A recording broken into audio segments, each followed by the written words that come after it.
এক ছিল বাঘ আর এক ছিল শিয়াল। বাঘটা ছিল খুব অহংকারী আর শিয়ালটা ছিল খুব চালাক। একদিন বাঘ শিয়ালকে বলল, শিয়াল ভাই, আমি হলাম বনের রাজা, আমার মতো শক্তিশালী আর কেউ নেই। শিয়াল মুচকি হেসে বলল, তা তো বটেই বাঘ মামা, তবে আমার মনে হয় আপনার থেকে বুদ্ধি আমার একটু বেশি। বাঘ রেগে গিয়ে বলল, কি, আমার থেকে তোমার বুদ্ধি বেশি? প্রমাণ দিতে পারবে? শিয়াল বলল, অবশ্যই পারব, তবে আজ নয়, অন্য একদিন। পরের দিন শিয়াল বাঘকে নদীর ধারে নিয়ে গেল। সেখানে একটা বড় কুমির রোদ পোহাচ্ছিল। শিয়াল বাঘকে বলল, বাঘ মামা, দেখুন তো কুমিরটা কেমন বোকার মতো শুয়ে আছে। আপনি যদি চান আমি ওকে একটা উচিত শিক্ষা দিতে পারি। বাঘ রাজি হল।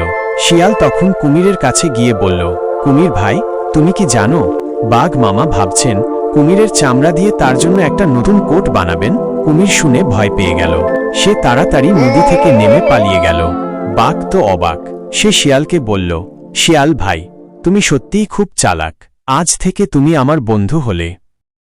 শিয়াল মাথা নেড়ে বলল, ধন্যবাদ বাঘ মামা, কিন্তু মনে রাখবেন শক্তি দিয়ে সব কাজ হয় না, বুদ্ধিও লাগে। কেমন লাগলো গল্পটা?